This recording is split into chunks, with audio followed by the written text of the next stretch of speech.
తాకట్టులో ఉన్న బంగారాన్ని విడిపించి ఆ రోజున్న మార్కెట్ ధర కట్టి మిగిలిన డబ్బును మీకు అందిస్తుంది కొమ్మూరి గోల్డ్. నమస్తే, నేను ముఖేష్. ఈరోజు మనతో పాటు ఉన్నారు పంచముఖ హనుమత్ ఉపాసకులు శ్రీ మాడుగుల శివప్రసాద్ గురూజీ గారు. ముఖ్యంగా జూలై నెలలో ద్వాదశ రాశుల వారికి ఎలా ఉండబోతున్నాయి, మేష నుంచి మీనం వరకు ఎలాంటి ఫలితాలు ఉండబోతున్నాయి అనే విషయాన్ని అడిగి తెలుసుకుందాం. గురువు గారు నమస్కారం. ఆశీర్వచనం. వృషభ రాశి వారికి జూలై నెలలో ఎలాంటి ఫలితాలు ఉండబోతున్నాయి అంటారు? వృషభ రాశి వారికి ఈ జూలై మాసములో అద్భుతమైనటువంటి ఫలితాలు గోచరిస్తూ ఉన్నాయి. అనుకున్నటువంటి పనులన్నీ నెరవేరుతాయి, సజావుగా జరుగుతాయి. అన్నీ వాళ్ళు ఎప్పుడో పెండింగ్లో ఉండేటువంటి కూడా మళ్ళీ ముందుకు వేసుకొని దాన్ని ఒక ఇది చేసుకుంటారు. కాకపోతే ఒక్క విషయంలో మాత్రం కొంత ఆర్థికమైనటువంటిది అనూహ్యముగా కొంత ఖర్చు పెట్టుకోవాల్సినటువంటి అవసరం రావచ్చు అనేది తెలుస్తూ ఉన్నది. ఒక చిన్న ఇబ్బంది.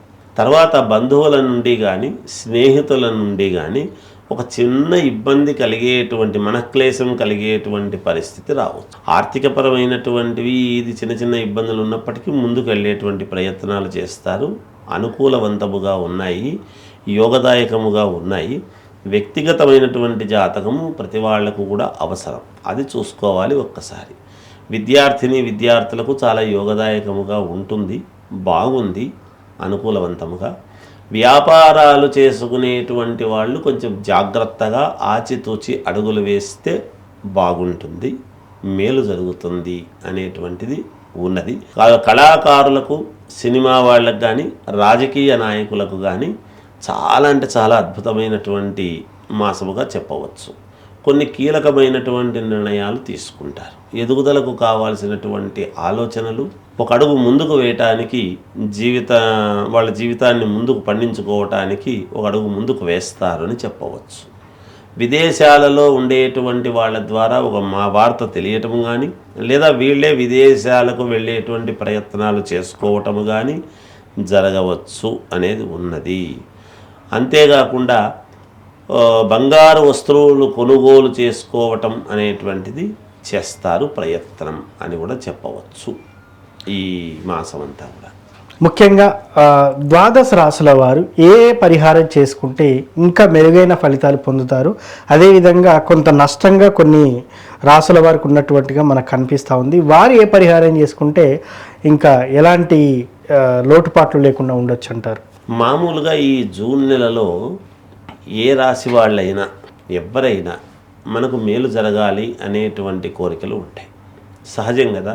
ఈ రాసులు అన్నీ కూడా మొత్తం 12 రాసుల వాళ్లకు కూడా ఈ ఒక్క రాశి, ఈ రాశి కాదు, ఈ రాశి కాదు అనేటువంటిది కాకుండా బాగున్న రాసులైనా, ఒకవేళ కొంచెం అటు ఇటు ఉన్న రాసులైనా, పూర్తిగా బాగలేని రాసులైనా, ఎవరైనా సరే సహజంగా ఏదో ఒక ఇది అయితే కావాలి కదా వాళ్ళకు జీవితంలో ముందుకు వెళ్ళటానికి. వాళ్ళు అనుకున్నటువంటి పనులు సవ్యంగా జరగాలి అనేటువంటిది ప్రతి వాళ్లకు ఉంటుంది. ఏ పని మొదలుపెట్టినా ఈ కార్యము నాకు అనుకూలించాలి, ఈ పెళ్ళి కావాలి, ఉద్యోగం రావాలి, లేదా ఈ ప్రయాణం సాగాలి, లేదా నేను ఉన్నతమైనటువంటి స్థితికి వెళ్ళాలి, ఇలాంటి కోరికలే ఉంటాయి. ఇప్పుడు రాసుల ప్రకారముగా సహజంగా చూసినప్పుడు ఎవరికైనా అందరికీ ముందు అందరూ మనుషులం, ముందు మనకు కోరికలు అందరివి ఒకటే రకంగానే ఉంటాయి. ఏంటి వాళ్ళకు తగినటువంటి విధానముగా. అలాంటి వాళ్లకు ఈ జూలై మాసంలో వీళ్ళు చేసుకోవాల్సినటువంటి ప్రక్రియ, అద్భుతమైనటువంటి ప్రక్రియ ఒకటి చెప్తారు. ఎందుకంటే వాళ్ళకి అంతకంటే ఎక్కువ చేసుకోనక్కర్లేదు.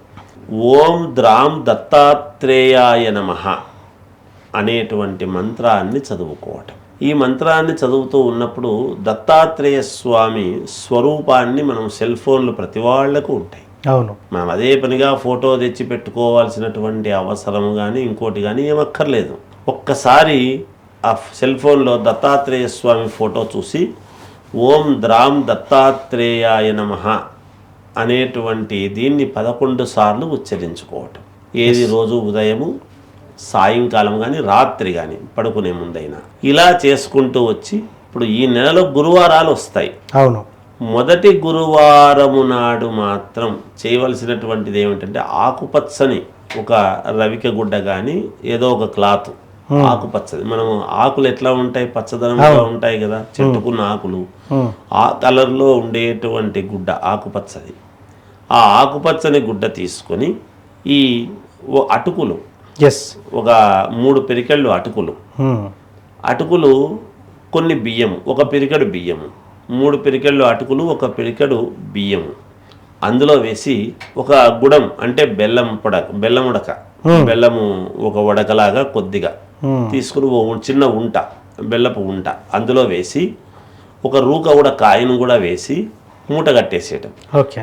ఆ మూట కట్టేసి ఈ 4 గురువారాలు దానికి పసుపు కుంకుమ వేసి పూజ చేసి లాస్ట్ గురువారం ఉంటుంది కదా, నెలాఖరులో ఉండేటువంటి గురువారము ఏదైనా ఎవరికో ఒకరికి గురువులాగానో లేకపోతే ఎవరికైనా ఒకరికి ఇచ్చేయటం అనేటువంటిది మంచిది.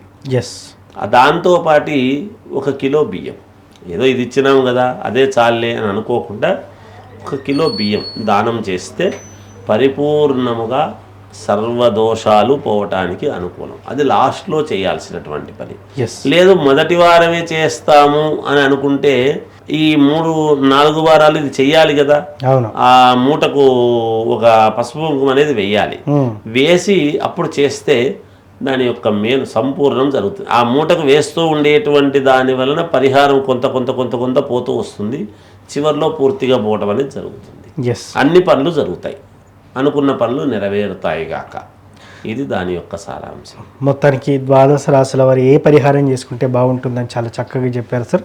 ధన్యవాదాలు. జయోస్తు.